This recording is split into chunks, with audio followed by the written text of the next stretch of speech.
Hello दोस्तों, कैसे हो आप सब। उम्मीद करता हूँ बढ़िया होंगे, स्वस्थ होंगे। बेटा अपन देख रहे थे बेसिक इलेक्ट्रिकल, और बेसिक इलेक्ट्रिकल में अपन ने देखा था सबसे पहले कि आपकी पावर क्या होती है, पावर आपके जो कितने फॉर्मूलेस होते हैं, किस प्रकार के आपके क्वेश्चंस आपके पुटअप होते हैं, वो मैंने आपको सारे डिस्कस किए थे आपके साथ में। और मैंने एक क्वेश्चन के थ्रू आपको पूरी पावर को बताया भी था। तो आपको नॉर्मली पावर के तीन फॉर्मूले याद रखने थे। जो फॉर्मूले थे आपके, पी इक्वल था आपका वी आई, और पी इक्वल होता है दूसरा फॉर्मूला अगर अपन बात करें तो आई स्क्वायर इंटू आर, जो हम आगे चल के इसको कॉपर लॉस के नाम से भी जानने लग जाएंगे। आगे तीसरा फॉर्मूला आपका जो पावर का था वो था P equal V square upon R. उसके बाद में बेटा अपन ने जैसे पिछले लेक्चर की अगर मैं बात करूं तो उसमें मैंने आपको जूल्स लॉ पढ़ाया था, और जूल्स लॉ में मैंने आपको यह बताया था कि अगर कंडक्टर के अंदर अपन करंट का फ्लो करें तो उसमें हीट जनरेट होती है, और वो हीट जो है वो करंट के स्क्वायर के प्रोपोर्शनल होती है। अगर मैं बात करूं, हीट जो है वो करंट के स्क्वायर के प्रोपोर्शनल के साथ साथ आपके रेजिस्टेंस के भी प्रोपोर्शनल होती है। मतलब जितना ज्यादा आपका कंडक्टर के अंदर रेजिस्टेंस होगा उतनी ज्यादा हमारी क्या करेगी, हीट बढ़ती जाएगी। इसके बाद में मैंने आपको एक चीज बताई थी, मैंने कहा जो हीट होती है वो तब तक आपकी जनरेट करेगी कंडक्टर जब तक आपका उसमें करंट का कंडक्शन होगा। मतलब करंट आप जब तक प्रवाहित करोगे तब तक ही तो हीट जनरेट होगी। जैसे मैंने आपको एक एग्जांपल भी दिया था, जैसे हीटर ले लिया आपने, हीटर में क्या कर दिया, करंट का कंडक्शन करवा रहे हो, मतलब उसमें करंट का फ्लो करवा रहे हो। जब तक फ्लो करेगा जब तक आपका हीटर क्या करेगा, हीट उत्पन्न करेगा। जब भी आपने क्या कर दिया, उसका स्विच ऑफ कर दिया, तो उसके बाद में वो हीटर क्या करेगा, आपका हीट जनरेट करना बंद कर देता है। यह हमें पता चला था। तो वहां से मैंने आपको तीन फॉर्मूले बताए थे, प्रॉपरली उन फॉर्मूलों को याद रखिएगा और डायरेक्ट आपका क्वेश्चन वहां से पुट अप हो जाता है। आगे अपन चलते हैं बेटा। आज का जो अपन वीडियो है, आज का जो लेक्चर है वो हमारा है किरचॉफ लॉ पे, और किरचॉफ लॉ के बारे में अपन अच्छे से स्टडी करेंगे। तो आगे हेडिंग डाल दीजिएगा Kirchhoff law. Kirchhoff law. Kirchhoff ने दो नियम अपने को दिए थे। एक तो दिया था बेटा कौन सा, केसीएल, और दूसरा था केवीएल। बेटा कई बार एग्जाम में है ना, मैंने एक बार देखा कि आईटीआई के एग्जाम में एक क्वेश्चन पुटअप हुआ था इसी का। और क्वेश्चन क्या था उसमें कि डायरेक्ट डायरेक्ट आपको यूं पूछा गया था कि केसीएल को कितने नामों से जाना जा सकता है। तो पहला था बेटा केसीएल होता है। केसीएल में बेटा आप इसकी फुल फॉर्म याद रखिएगा। केसीएल का मतलब होता है के से किरचॉफ, सी से करंट, और बेटा आपका एल से लॉ। किरचॉफ करंट लॉ को हम एक अलग नाम से भी जानते हैं। इसे अपन क्या कहते हैं कि नोडल एनालिसिस। अगर आपसे पूछा जाए तो नोडल एनालिसिस भी हम इसी को ही कहते हैं। तो आगे लिख दीजिएगा नोडल एनालिसिस।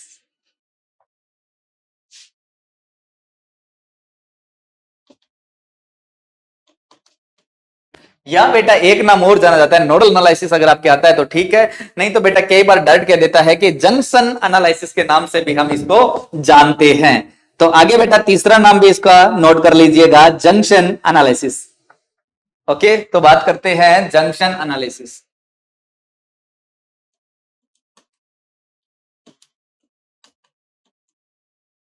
अब देखिएगा बेटा, दूसरा लॉ अपना था कौन सा, केवीएल। दूसरा कौन सा होता है, केवीएल। और केवीएल को क्या कहते हैं, किरचॉफ वोल्टेज लॉ। क्या कहते हैं, किरचॉफ वोल्टेज लॉ। और बेटा किरचॉफ वोल्टेज लॉ के साथ साथ इसको एक नाम से और जानते हैं, इसे हम कहते हैं लूप एनालिसिस। क्या कहते हैं, लूप। क्योंकि बेटा इसमें लूप बनेंगे आपको, और अभी हम दिखाएंगे आपको कि किस प्रकार से लूप बनते हैं, लूप एनालिसिस। या फिर इसे दूसरा नाम एक और होता है, मेश एनालिसिस। क्या होता है, मेश एनालिसिस। ठीक है, तो बेटा इन्हीं के बारे में आज अपन डिस्कस करने वाले हैं। तो सबसे पहले हेडिंग डाल दीजिएगा केसीएल। तो आगे देखिएगा, सबसे पहले केसीएल। केसीएल क्या कहता है, किरचॉफ करंट लॉ क्या कहता है, या फिर अपन कहते हैं जंक्शन एनालिसिस, या फिर आपका नोडल एनालिसिस के नाम से इसे जाना था। और तो बेटा ये क्या कहता है, किरचॉफ क्या कहता है केसीएल में, कि किसी नोड पर आने वाले करंट और जाने वाले करंट का जो बीजगणितीय योग होगा वो आपका 0 होगा।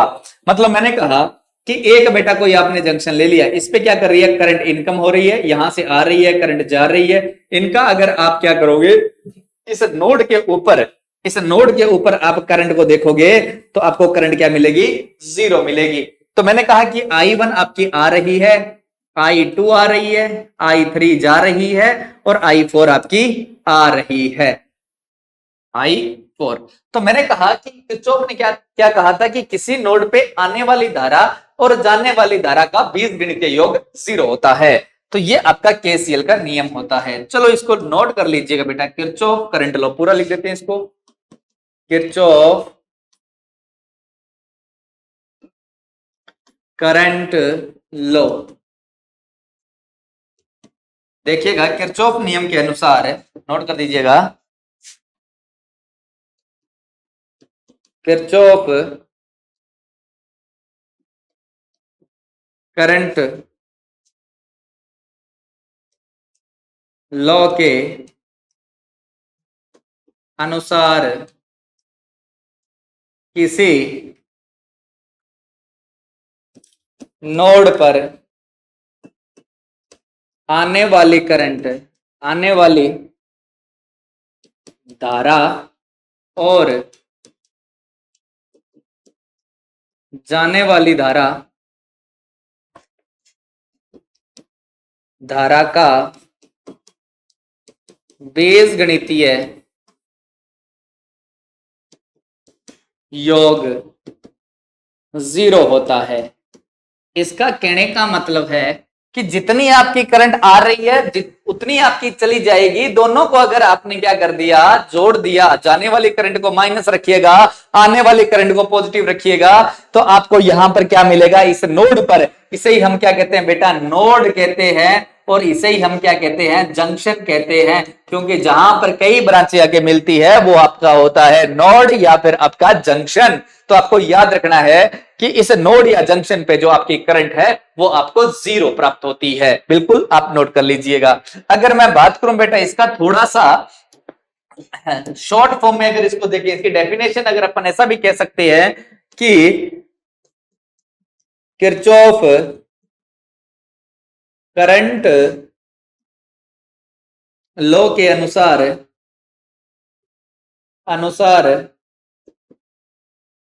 किसी नोड पर आने वाली धारा और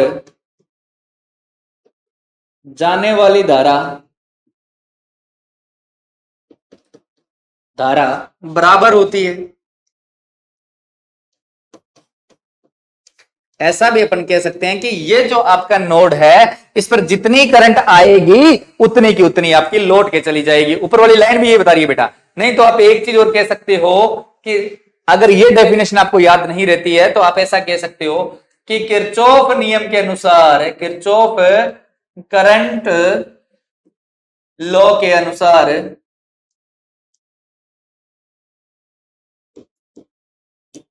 किरचॉफ करंट लॉ के अनुसार नोड पर धारा का बीजगणितीय योग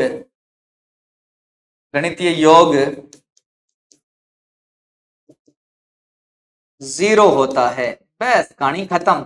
मतलब इस पर टोटल करंट आपकी 0 आएगी। चलो इसको देख लेते हैं अपन थोड़ा सा आगे चलकर कि कैसे 0 होती है बेटा। ये डायग्राम, मैंने एक डायग्राम ड्रॉ कर लेता हूं। मैंने कहा कि यहां पर अगर मैं बात कर लूं, इसमें करंट आ रही है, चलो अलग पेन से बना देते हैं करंट को। आपको करंट इसमें आ रही है I1, इसमें जा रही है I2, इसमें आ रही है I3, I4 आ रही है, I5 जा रही है और I6 आ रही है। तो हमने कहा कि जो ये आपका नोड मिल रहा है बीचों बीच में, क्या है बेटा? ये आपका नोड है। इस पे अगर अपने को करंट देखना है, देखिएगा ये क्या है? आपका नोड है। तो मैंने कहा कि देखो, पहले आपको नोट करना है कि नोड की तरफ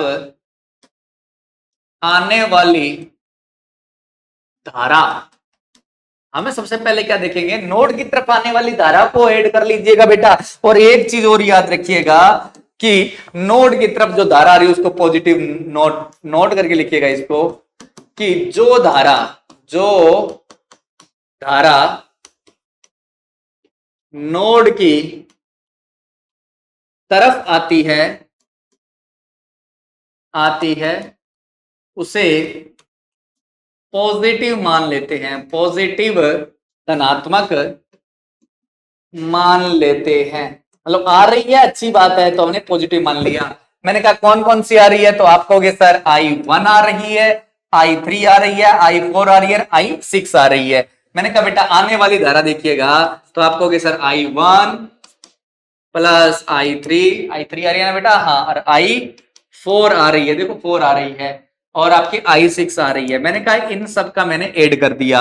अभी मैंने कहा नोड से जाने वाली धारा को भी ले लीजिएगा, तो मैंने लिखा यहां से कि नोड से जाने वाली धारा, नोड से जाने वाली धारा, और नोड से जाने वाली धारा देखो बेटा कौन कौन सी है, और इसको भी नोट करके एक बात लिख दीजिएगा, इंपॉर्टेंट है कि नोट करके एक बात लिख दीजिए इसमें भी, कि नोड से जाने वाली धारा को नेगेटिव में लेते हैं। ओके, तो मैंने कहा जा कौन कौन सी रही है, तो आप कहोगे सर 2 जा रही है, और 2 जा रही है, 5 जा रही है, 2 जा रही है और 5 जा रही है। तो मैंने कहा -2 -5, मैंने कहा कॉमन ले लो, माइनस माइनस कॉमन ले लिया, I2 प्लस I5 हो गया। मैंने कहा जाने वाली हमें पता है, आने वाली पता है, दोनों को बेटा जोड़ोगे तो आपको 0 प्राप्त होगा, यही कहता है आपका किरचॉफ का नियम। तो देखिएगा मैंने आगे लिखा, धारा का बीजगणितीय योग करते हैं, तो बीजगणितीय योग करते हैं, तो बेटा हमने लगा दिया सिमेशन। देखो आने वाली धारा यहां पर मैंने लिख दिया कि कैसे कैसे नोट करेंगे, तो मैंने लिखा आने वाली धारा मतलब नोड की तरफ आने वाली धारा, और आपकी यहां से लिखा मैंने प्लस नोड से जाने वाली धारा, दोनों को जोड़ना है बिल्कुल। तो ये लो सिमेशन डाला, तो नोड की तरफ आ कौन सी रही है, तो आपको sir I1 plus I3 plus I4 और प्लस I6। मैंने कहा ये तो आने वाली है, और जाने वाली कौन सी है बेटा, माइनस में है, माइनस ले लिया, और आपका क्या कर दिया I2 प्लस I5। जैसे ही हम इनको जोड़ते हैं तो बेटा हमारे पास क्या मिलके आता है, I इक्वल आपका 0 मिलकर आता है। ओके, नोट कीजिएगा। तो मैंने कहा कि सिमेशन I इक्वल 0 मतलब आने वाली करंट और जाने वाली करंट आपकी क्या रहेगी, हमेशा आपकी बराबर रहती है, आपको याद रखना है। चलिएगा नेक्स्ट अपन बात कर लेते हैं, थोड़ा सा आगे की ओर चलते हैं। मैंने कहा कि सिमेशन I इक्वल 0 है, तो बेटा हम इसको एक चीज से और लिख सकते हैं। मैंने कहा किरचॉफ करंट लॉ के अनुसार, देखिएगा किरचॉफ करंट लॉ के अकॉर्डिंग हमें पता चला कि सिमेशन I इक्वल आपका क्या होता है, 0 होता है। हमने कहा सिमेशन I इक्वल आपका क्या है, तो आप कहोगे सर 0 है। तो हम I को क्या प्रेजेंट कर सकते हैं, तो आपने कहा कि सर ये हमारा I जो है, हमने लिखा कि ओम्स लॉ अकॉर्डिंग हम कह सकते हैं कि जो आपका I होता है, I इक्वल होता है V अपॉन R। तो सर हम इसको क्या सिमेशन V अपॉन R इक्वल 0 कह सकते हैं क्या, बिल्कुल बेटा कह सकते हो। ये भी आपका किरचॉफ करंट लॉ है, और ये भी आपका कौन सा है, किरचॉफ करंट लॉ है। ओके, आपने कहा कि सर ऐसा भी अपने पावर के अकॉर्डिंग भी देख सकते हैं क्या, बिल्कुल बेटा देख सकते हो। मैंने कहा कि पावर में आपने देखो कौन क्या देखा है, तो P बराबर आपने देखा है I स्क्वायर R। बेटा R को इधर भेज दो, तो आपको कि सर P बटा R बराबर क्या हो जाएगा, I स्क्वायर, स्क्वायर हटा दो बेटा क्या आ जाएगा, रूट में P बटा R बराबर क्या हो गया, R बराबर क्या हो गया I। मतलब आप I की वैल्यू को ये भी लिख सकते हो। तो मैंने कहा सिमेशन P अपॉन R वो भी किसमें, रूट में, इक्वल 0। ये भी होगा क्या, बिल्कुल होगा। एक फॉर्मूला और होता है बेटा कि हम कहते हैं कि जो आपकी पावर होती है P होती है वो वी आई होती है। आई की वैल्यू निकालिएगा, P upon V equal I होता है। आप बेटा समेशन P V बराबर 0 भी कह सकते हो। तो बेटा ये इतने सारे जो फॉर्मूले निकल के आ रहे हैं ये किरचॉफ करंट लॉ के अकॉर्डिंग है। आपका यहां से क्वेश्चंस आ चुका है इनमें से कि किस प्रकार से याद रखना है। ये देखो हम इसको I को V अपॉन आर ओम के नियम से लिखते हैं। आपको सर P अपॉन आर किसके फॉर्मूले से लिखते हैं, I का मान निकालो बेटा, किससे, आप कहोगे सर हमारा पावर से निकाल लो, P बराबर आई स्क्वायर आर, अभी अभी आपने पढ़ा था आपके पिछले लेक्चर में ना। तो आप कहोगे सर उससे पुट कर दिया। मैंने कहा P बराबर वी आई होता है, पावर होता है वी आई। तो बेटा मैंने कहा आई की वैल्यू निकालनी है, P अपॉन वी, आई की वैल्यू बेटा पुट कर दो, कितनी, P अपॉन वी इक्वल 0 होगा तो भी बेटा आपका क्या होगा, ये किरचॉफ करंट लॉ है। बिल्कुल सभी को समझ में आ रहा होगा, कोई दिक्कत नहीं होगी। आगे एक नोट करके लिख दीजिएगा, नोट डालिएगा बेटा, इंपॉर्टेंट नोट है कि किरचॉफ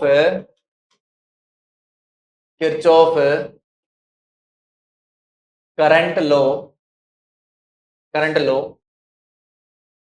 आवेश संरक्षण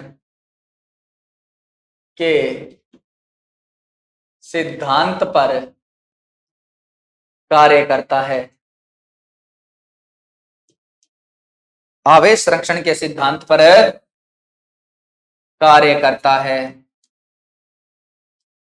ओके, आप इस चीज को नोट कीजिएगा। अपन आगे की ओर चलते हैं, आगे और बढ़ते हैं। तो हमने कहा कि बेटा ये हमारा जो किरचॉफ करंट लॉ है सिंपल सा है कि किसी नोड पर आने वाले करंट और जाने वाले करंट का जो अलजेब्रिक सम होता है वो आपका 0 होता है।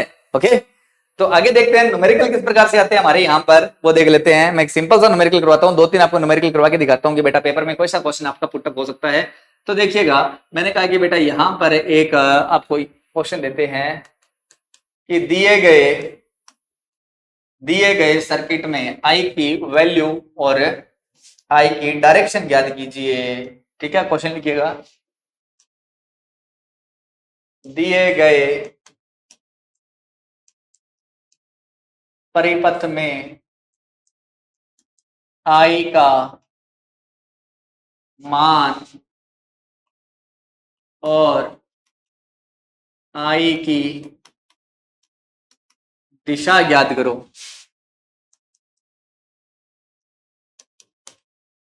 ओके, सर्किट क्या है अपने पास, ये आपका एक नोड है,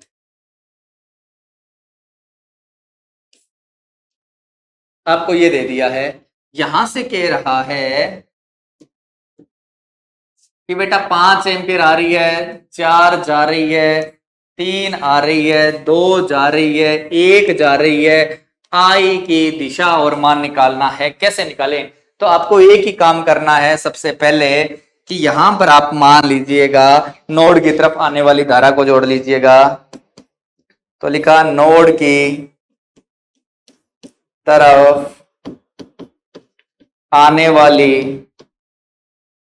धारा, तो नोड की तरफ आने वाली धारा कौन कौन सी है, तो आपको किस तरह 5 एम्पियर आ रही है, 3 आ रही है, बस इतनी आ रही है ना।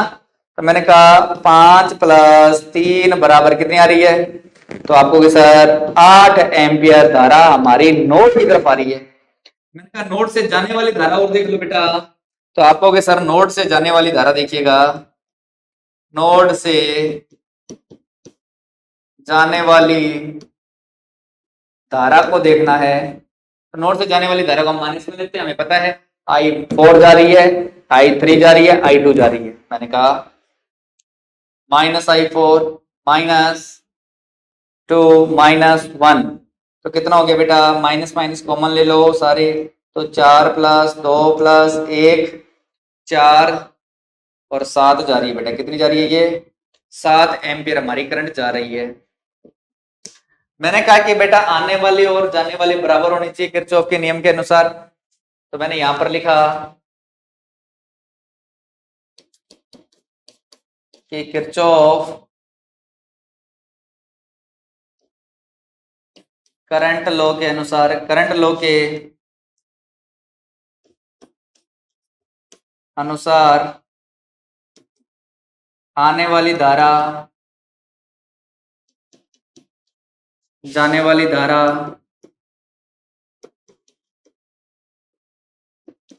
बराबर होती है, बराबर होती है, यही कहते हैं। तो बेटा अपन ने कहा कि आ कितनी रही है, आप कह रहे हो सर 8 आ रही है, जा कितनी रही है, तो आप कह रहे हो सर 7 जा रही है, मतलब 1 एम्पियर धारा आपकी कम जा रही है नोड से। 8 आ रही है, 7 जा रही है, 1 कम जा रही है, तो इस पर क्या होगा, 1 एम्पियर धारा होगी जो नोड से जाती हुई होगी, तो आई की वैल्यू कितनी हो जाएगी 1। अब देखिएगा बेटा, अब देखो सारों को जोड़ के देखिएगा, तो आने वाली भी 8 है और जाने वाली भी 8 है, तो मतलब किरचॉफ का नियम, किरचॉफ करंट लॉ आपका एप्लीकेबल हो गया इस सर्किट पे। बिल्कुल सही है कि कह रहा है कि अब जोड़ो बेटा, इसको आने वाली जोड़ो और जाने वाली जोड़ो, बराबर आ रही है। तो हमने यही तो कहा था कि किसी नोड पे आने वाली जाने वाली बराबर रहती है। आपका क्वेश्चन इस प्रकार से पूछा जाएगा, आपको आने वाली जोड़नी है, जाने वाली जोड़नी है, जो कम है, कितनी कम है उसमें वो जोड़ दीजिएगा। यहां पर मैंने कहा जाने वाली कम है, 7 है जाने वाली, कितना जोड़े कि 8 के बराबर हो जाए। आपको सर 1 कहां जानी चाहिए, तो जाते हुए तीर का निशान लगा दो बेटा। तो यहां पर हमारे सर्किट में आई की वैल्यू भी पता चली है और हमें सर्किट के अंदर डायरेक्शन भी पता चली है कि हमारी करंट आएगी या आपकी जाएगी। चलो नेक्स्ट क्वेश्चन की अपन बात कर लेते हैं, और भी क्वेश्चंस अपन आते हैं जैसे। तो देखिएगा नेक्स्ट क्वेश्चन, मैंने कहा कि एक काम कीजिएगा, एक थोड़ा सा हम सर्किट को कॉम्प्लिकेटेड ले लेते हैं। मैंने कहा आई का मान और आई की दिशा ज्ञात करो। हमें आई का मान और आई की दिशा निकालनी है। चलो हम आई की मान और आई की दिशा निकालते हैं। तो किस प्रकार से निकालते हैं, क्वेश्चंस देखिएगा। क्वेश्चन हमारे पास में है,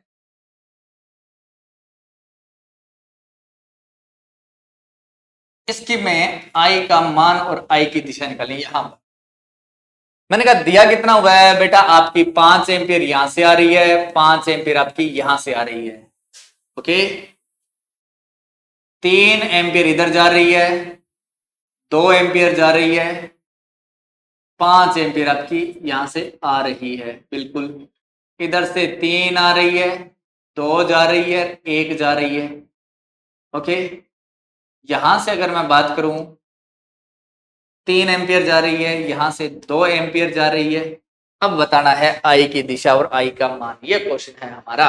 तो अब देखिए बेटा, हमें क्या करना है इस क्वेश्चन में, हम कैसे बताएंगे सर किस नोड पर हम निकालें। आप नोड भी नहीं बता रहे बेटा, ऐसा क्वेश्चन नोड वगैरह कुछ भी नहीं दिया जाएगा आपको, डर इस प्रकार का क्वेश्चन पुटअप होगा एग्जाम में। मैं 1-2 क्वेश्चन आपको इस प्रकार करवाऊंगा तो आपको इजीली समझ में आ जाएंगे। तो देखिएगा, पहले समझने की कोशिश करते हैं कि इस क्वेश्चन को हम करते कैसे हैं। पहले आप इसको ट्राई कीजिएगा, फिर मैं इसको करवा देता हूं, ठीक है ना। तो बेटा एक बार ट्राई कीजिएगा, इसको ट्राई करें एक बार के लिए, ट्राई कीजिए बेटा इसको कि क्वेश्चन हमारा किस प्रकार से होगा ये। चलो देखिएगा कैसे करते हैं इसको। आपको क्या करना होता है, इस प्रकार के क्वेश्चनों को सोल्व करने के लिए प्रत्येक नोड पर करंट का मान 0 करते जाइएगा। प्रत्येक नोड पर करंट का मान 0 करते चलना है, तभी जाके आपका लास्ट में रिजल्ट आएगा, अन्यथा नहीं आएगा। जैसे देखिएगा, मैं एक पेन ले लेता हूं अलग से। चलो देखिएगा, मैंने कहा कि बेटा इस नोड की बात करते हैं। सबसे पहले मैंने इस नोड से स्टार्ट किया है, ठीक है ना। आप किसी नोड से स्टार्ट कर लीजिएगा, मैंने इस नोड से स्टार्ट कर दिया। 5 एम्पियर आ रही है, 5 आ रही है, तो यहां से जा कितनी रही है, तो आपको सर 10 जा रही है, जा रही है नहीं जा रही। तो बेटा इस नोड पे देखिएगा, आने वाली जाने वाली बराबर है कि नहीं है, आपको यस सर आने वाली जाने वाली बराबर है। 10 आ रही है, 10 जा रही है, 5 आ रही है, दोनों को जोड़ लो 10 बार जा रही है कितनी, 10। बिल्कुल सही है। मैंने कहा बेटा अब बात करते हैं ये रहा नोड, इस नोड पे बात करते हैं। आप इस नोड पे बात मत कर लेना, ये बाद में सॉल्व होगा क्योंकि ऊपर नोड है। आपने कहा सर 2 जा रही है, 2 जा रही है, 5 आ रही है, मतलब जितनी आ रही है 5 आ रही है, 3 जा रही है, 2 जा रही है, मतलब आ रही है जा रही है बराबर है। तो बेटा इसमें हमारी जो ऊपर से आने वाली करंट है वो कितनी है, 0 है, कोई करंट नहीं आ रही, ऊपर बराबर हो रहा है मामला। मैंने कहा चलो इसकी बात कर लेते हैं कि 3 आ रही है, 2 जा रही है, 1 जा रही है, मतलब यहां पर हमारी करंट 0 हो रही है, इधर से करंट आ रही है कोई 0 आ रही है। आप कह रहे हो सर 10 एम्पियर जो पूरी पूरी आएगी वो किधर जाएगी, इधर जाएगी। इधर गई बेटा, इधर कितनी बट गई 3, तो इधर कितनी बच गई आपकी, तो आपको सर 7 एम्पियर करंट हमारी कहां जा रही है, आगे चल रही है। 7 में से बेटा फिर 2 चली गई इधर, तो कितनी जाएगी इधर आपकी 5 एम्पीयर करंट जाएगी। राइट ऑप्शन होगा बेटा, जाती हुई करंट होगी और 5 एम्पीयर करंट होगी। आया समझ में? एक बार दोबारा देखिएगा। मैंने कहा इस नोड की बात कर लेते हैं, तो बेटा 5 एम्पीयर आ रही है, 5 एम्पीयर आ रही है। मैंने कहा आने वाली करंट 10 एम्पीयर हो गई। अब जाएगी कितनी? तो आप 10 जाएगी। आप सबसे पहले इस नोड को देखिएगा, इधर से कितनी आ रही है? तो आपको सर 5 आ रही है, और इधर कितनी जा रही है? 3 जा रही है, और इधर कितनी जा रही है? 2 जा रही है। तो जाने वाली कितनी है? 5, आने वाली कितनी है? 5। तो ऊपर से कोई करंट आएगी क्या? आपको नहीं आएगी, तो 0 आ गई। मैंने कहा अब इस नोड की सॉल्व करते हैं। मैंने कहा ऊपर से कितनी आ रही है? आपको 3 आ रही है, 2 जा रही है, 1 जा रही है। तो यहाँ पर कितनी करंट आ रही है? तो आप कह रहे हो सर यहाँ पर तो 0 होगी करंट। 3 आई, 3 वापस चली गई। तो इधर अपने इस नोड में बात करें तो कितनी करंट आ रही है? तो आपको सर 0 आ रही है इधर से भी। मैंने कहा इधर से कितनी आ रही है? तो 10 आ रही है। तो इस नोड पे 0 करना, तो इधर कितनी गई? 10। 10 आई, 10 चली गई। इस नोड पे भी 0 हो गई, है ना? प्रत्येक नोड पे 0 करते जाओ यार, बस। आगे 10 आ रही है बेटा, 7 चली गई इधर। अब आगे कितनी जाएगी? सॉरी 3 इधर चली गई, तो बेटा इधर कितनी जाएगी? तो आपको सर 7 एम्पीयर जाएगी। 7 में से 2 इधर चली गई, इधर कितनी जाएगी? तो आपको सर 5 एम्पीयर जाएगी। तो राइट ऑप्शन क्या हो गया? 5। बिल्कुल। आगे चलते हैं नेक्स्ट। मैंने कहा ऐसा ही क्वेश्चन एक और ले लेते हैं, ऐसा ही क्वेश्चन और ले लेते हैं। एक सिंपल क्वेश्चन ले लेते हैं थोड़ा सा इससे। इसमें मैं पूछ लूं आई, आई का मान निकालना है और आई की दिशा निकालनी है। चलो हम इसमें डायरेक्शन सेट करते हैं। मैंने कहा इधर से 2 आ रही है, 3 जा रही है, 2 जा रही है।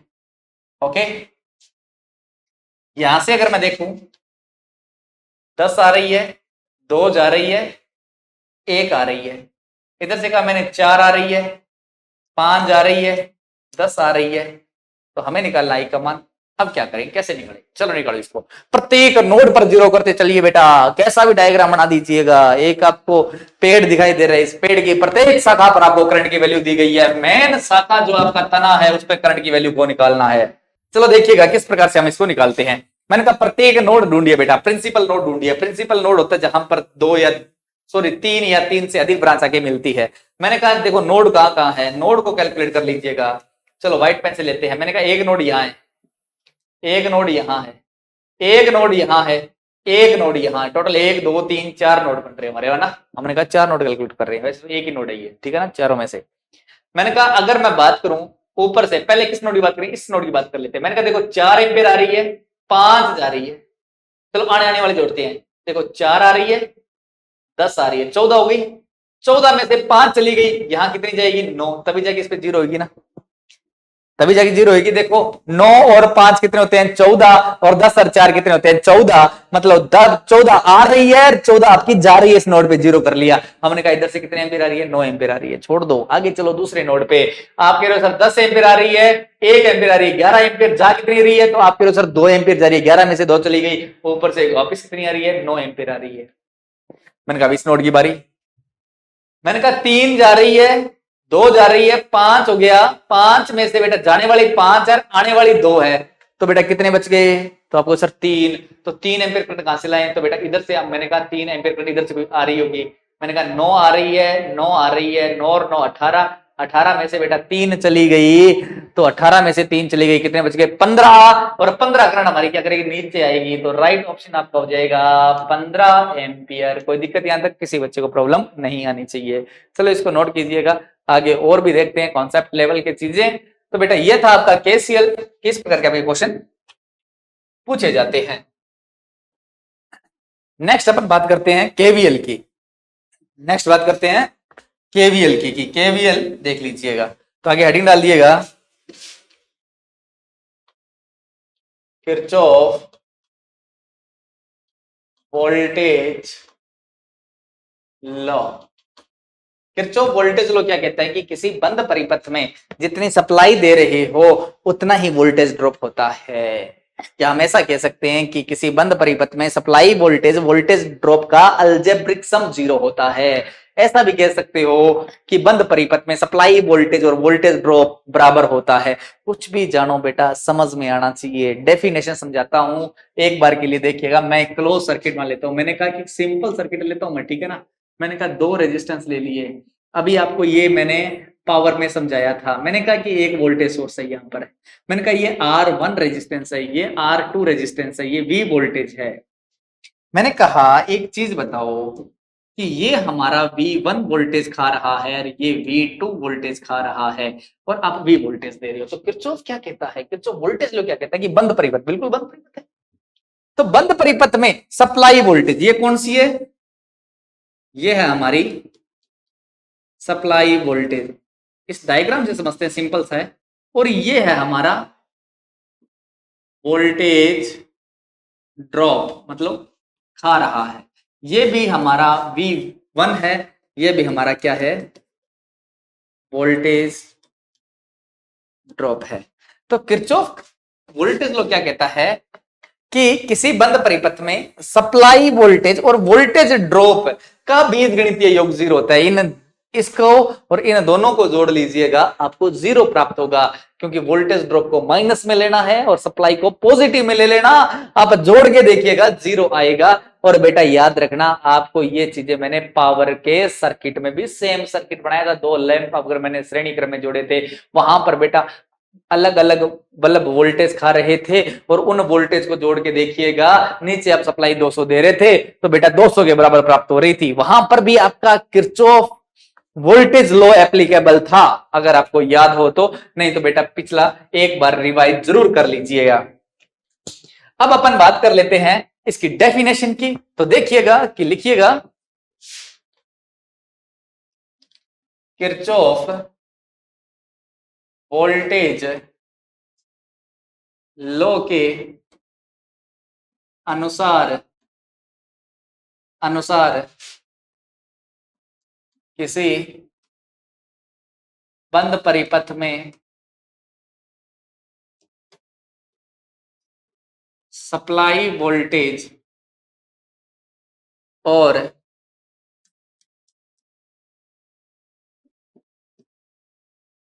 वोल्टेज ड्रॉप का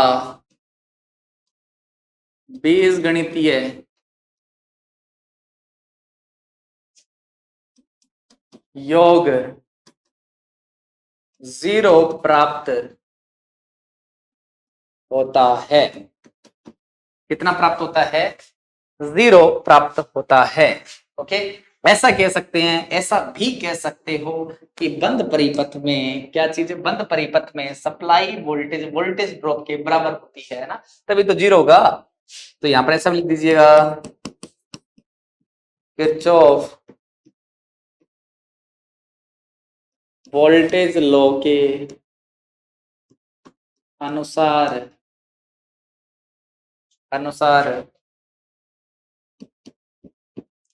क्लोज सर्किट में बंद परिपथ में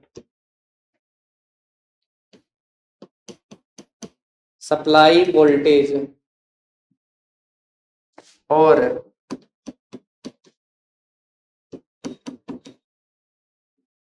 वोल्टेज ड्रॉप का बीजगणितीय वोल्टेज ड्रॉप डायरेक्ट लिख दीजिएगा, बराबर होता है। नहीं याद रहे तो देखिए, किरचॉफ वोल्टेज लॉ के अनुसार क्लोज परिपथ में सप्लाई वोल्टेज और वोल्टेज ड्रॉप बराबर रहते हैं, जितनी सप्लाई वोल्टेज है उतना ही ड्रॉप करेगा। ओके, ऐसा भी नहीं याद रहता तो एक लास्ट डेफिनेशन, सबसे शॉर्ट डेफिनेशन बोलता हूं बेटा मैं इसको, और ये याद रख लीजिएगा कि किरचॉफ वोल्टेज लॉ के अनुसार क्लोज सर्किट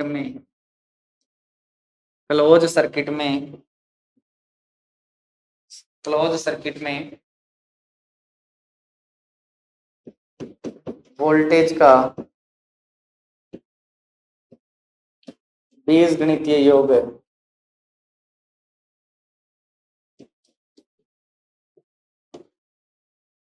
0 होता है। ये बात याद रख लीजिएगा, जैसा आपका मन करता है वो डेफिनेशन आप याद रख लीजिएगा। चलो हम देख लेते हैं, थोड़ा प्रूफ कर लेते हैं। तो मैंने कहा किरचॉफ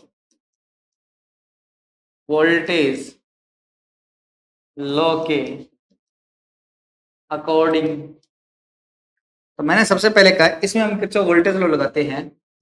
मैंने कहा भाई सप्लाई वोल्टेज किसमें, सप्लाई वोल्टेज, तो आप कहोगे सर सप्लाई वोल्टेज तो एक ही है V। ओके, दूसरा हम बात करते हैं वोल्टेज ड्रॉप की बात करते हैं। तो वोल्टेज ड्रॉप जो दो है -V1 है और -V2 है, तो कितना हो गया -V1 ब्रैकेट V2। बिल्कुल बेटा, क्योंकि माइनस हमने कॉमन ले लिया। मैंने कहा यहां पर अगर हम दोनों को जोड़ लेंगे, चलो नेक्स्ट पेज में जोड़ के दिखाते हैं बेटा, यहां तक आप इसको नोट कर लिएगा। मैंने कहा देखो सप्लाई वोल्टेज V है, वोल्टेज ड्रॉप आपका V1 प्लस V2 है। इसी को हम आगे बढ़ाते हैं। मैंने कहा कि अगर हमारे पास में क्या करना है, इनका अलजेब्रिक सम करना है ना, तो अलजेब्रिक सम करना है तो हमने लगाया सिमेशन। मैंने कहा सिमेशन सप्लाई वोल्टेज माइनस क्या हो जाएगा आपका, सॉरी प्लस क्या हो जाएगा वोल्टेज ड्रॉप। तो बेटा सप्लाई वोल्टेज कितनी थी आपकी, एक ही थी V, और वोल्टेज ड्रॉप कितना थी -V1 प्लस V2 इक्वल क्या मिलेगा 0। तो हम कह सकते हैं V इक्वल आपका क्या हो गया 0 हो गया। ये हमारा क्या है Kirchhoff voltage law. Kirchhoff voltage law को हम दो तीन तरीके से भी लिख सकते हैं। मैंने कहा कि एक काम कीजिएगा, ओम्स लॉ अकॉर्डिंग बात कर लेते हैं। तो ओम्स लॉ अकॉर्डिंग अगर मैं बात करूं तो बेटा क्या होता है, V बराबर क्या होता है IR। बेटा V का मान मैं IR पुट कर दूं तो आप कहोगे सर सिमेशन IR इक्वल 0। ये लो, मैंने कहा एक बात और कर लेते हैं मैं कि पावर के अकॉर्डिंग तो P बराबर होता है आपका V² अपॉन R। तो P बराबर क्या हो, सॉरी V बराबर क्या हो जाएगा, तो V² बराबर है PR। तो V बराबर हो गया आपका PR पर रूट, क्योंकि स्क्वायर हटा दिया। तो हम ऐसा भी कह सकते हैं सिमेशन रूट PR इक्वल आपका 0। हमने कहा कि पावर के अकॉर्डिंग एक और देख लो कि पावर के अकॉर्डिंग हम जानते हैं कि P बराबर होता है VI। और बेटा हमने कहा कि P बराबर हमारा VI होता है, तो हमें I की वैल्यू, सॉरी V की वैल्यू निकालें तो P अपॉन I। तो बेटा मैंने V का मान क्या पुट कर सकता हूं कि V P अपॉन I बराबर ये भी 0 होगा। तो ये जितने भी है बेटा ये कंडीशन है आपकी किरचॉफ के नियम की जो आपको याद रखनी है। ओके, चलो हम एक बात और कर लेते हैं, आप नोट डाल के एक बात और लिख दीजिएगा कि किरचॉफ वोल्टेज लॉ होता है, नोट करके कि Kirchhoff voltage law energy conservation, ऊर्जा क्या बेटा ऊर्जा संरक्षण के सिद्धांत पर आधारित होता है। चार्ज कंजर्वेशन, ऊर्जा संरक्षण के सिद्धांत पर आधारित होता है। ओके, चलो नोट कीजिएगा। आगे हम और भी देखते हैं, कुछ डाटा और भी देखते हैं, चलो नोट करिएगा। इसके न्यूमेरिकल देखते हैं किस प्रकार के आपके आएंगे। चलें आगे, नेक्स्ट हम बात कर लेते हैं थोड़ी सी आगे। मैंने कहा कि आपको पूछेगा सर्किट में धारा का मान याद करो। चलो सर्किट में हमें क्या देखना है, धारा का मान ज्ञात करना है। किस प्रकार का क्वेश्चन आता है वो देखिएगा।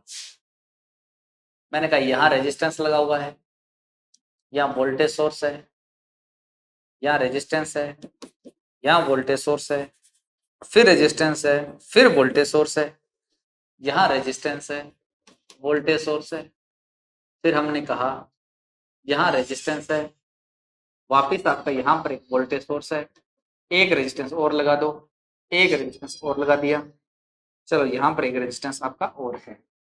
मैंने कहा काफी लंबा चौड़ा हमारा क्वेश्चन है। इसको मैंने कहा ये 2 ओम का है, ये 1 ओम का है, 2 ओम का है,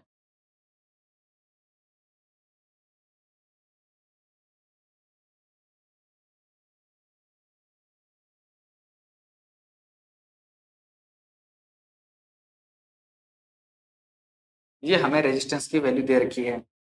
अब हमने कहा वोल्टेज की वैल्यू क्या क्या दे रखी है वो देख लीजिएगा। 6 वोल्ट का है, 12 वोल्ट का है,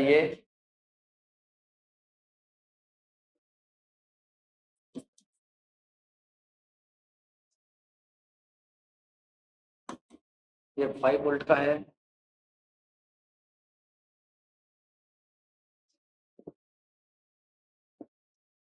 एक वोल्टेज सोर्स और जोड़ दीजिए बेटा, ये माइनस प्लस, ये हमारा 6 वोल्टेज का है, ठीक है ना। इस सर्किट में हमें क्या करना है, करंट की वैल्यू को निकालना। बड़ा अच्छा सर्किट बना रखा है, इसमें आपको करंट का मान निकालना है। तो हमने कहा कि इसमें एक काम करें, क्लॉकवाइज पहले तो करंट की डायरेक्शन को मान लीजिएगा। मैंने कहा मेरी क्लॉकवाइज करंट की डायरेक्शन है। हम एक चीज भी जानते हैं कि बेटा एक नोड डाल के लिखना, क्योंकि मैंने आपको पहले भी बता रखा है कि रेजिस्टेंस एक ऑब्जर्विंग एलिमेंट है।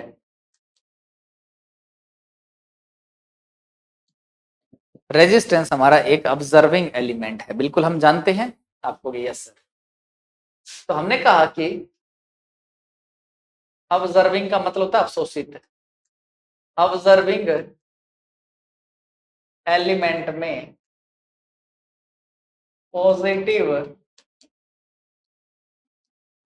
टर्मिनल से, पॉजिटिव टर्मिनल से धारा अंदर आती है, पॉजिटिव टर्मिनल से धारा अंदर आती है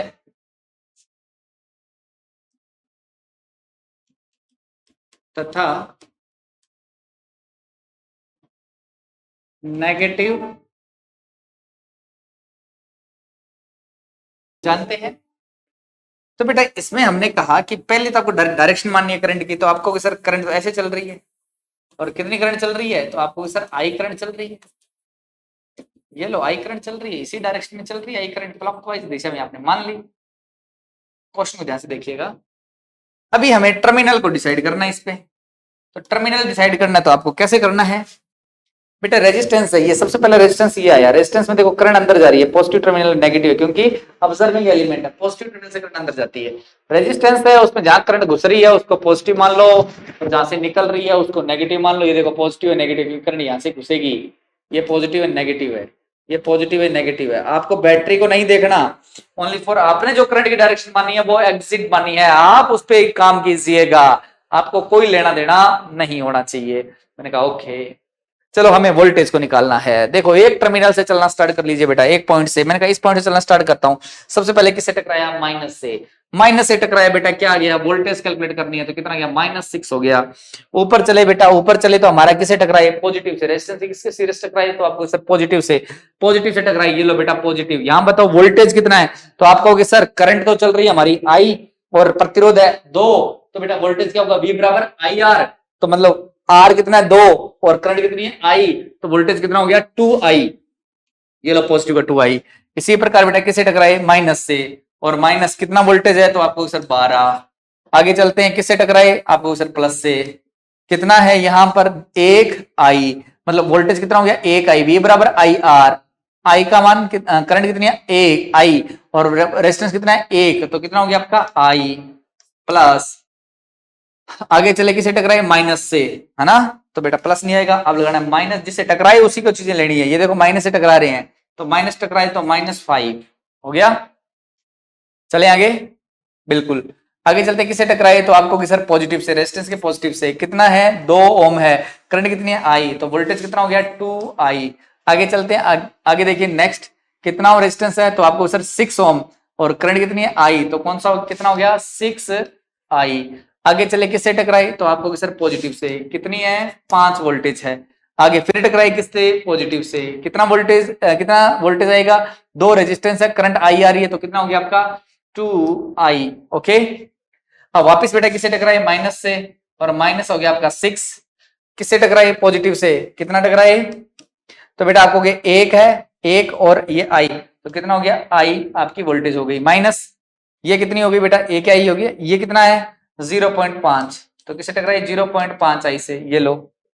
कितने से टकराई बेटा, वापिस माइनस से, कितना है आपका 6 वोल्टेज, ये लो, प्लस किससे टकराई तो आपको 0.5I हो गया, बिल्कुल बराबर कितना होगा बेटा आपका 0 होगा। आई की वैल्यू निकालनी है। अभी मेरी बात सुनो, जो आपको माइनस माइनस डाटा को कैलकुलेट कर लीजिएगा, -6 है, -12 18 हो गए, 18 और 5 23 हो गए बेटा, और आपका 23 और -6 जो आपका 29 हो गए, 29 और -6 कितने हो गए, माइनस के 35 हो गए, कितने हो गए बेटा, माइनस के 35 हो गए। ओके, अब प्लस को देख लीजिएगा, तो बेटा प्लस कितना है तो आपको सर प्लस तो एक ही है हमारा 5।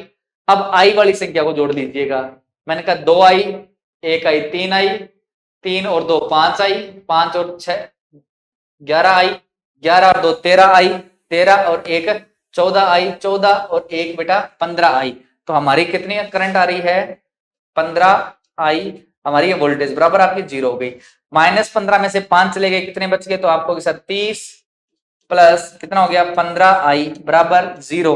बेटा इसको इधर भेज देंगे, किसमें आएगा, माइनस में, तो 15I बराबर आपका क्या हो गया, -30, तो I बराबर कितना हो गया 30, माइनस के 30 बटा 15 बराबर I बराबर कितना हो गया, माइनस का 2 एम्पियर आपकी धारा आएगी, इसमें कितनी आएगी, -2 एम्पियर आपकी धारा आएगी। अब आप कहोगे सर -2 एम्पियर धारा है, इसका मतलब क्या है कि आपने जो डायरेक्शन मानी है वो घड़ी की दिशा में नहीं है, आपकी घड़ी की विपरीत दिशा में है। तो आप इसको लिख दीजिएगा कि सर्किट में धारा की दिशा घड़ी की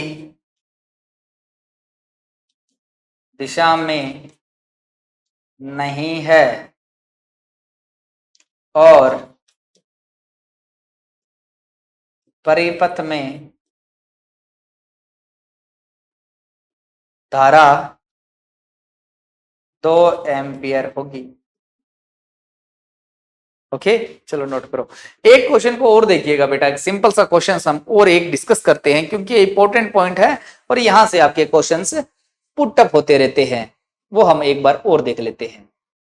चलो इसको नोट कीजिएगा, समझने की कोशिश कीजिएगा, काफी बड़ा लेंथी क्वेश्चन था बेटा, और एक अच्छी लेवल का क्वेश्चन था आपका। ओके, चलो हम आगे की ओर बढ़ लेते हैं थोड़ा।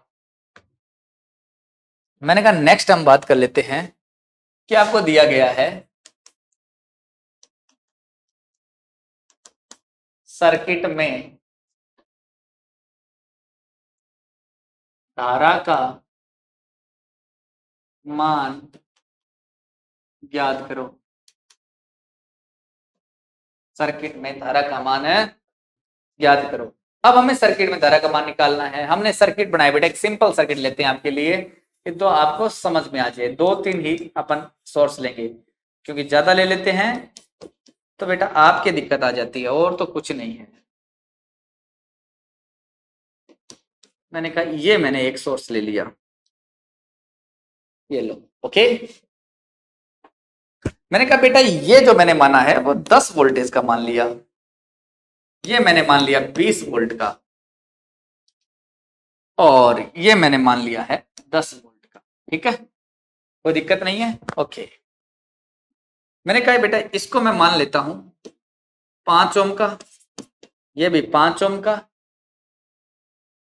और ये भी आपका कितने का है 2 ओम का, और ये मान लेते हैं हम 8 ओम।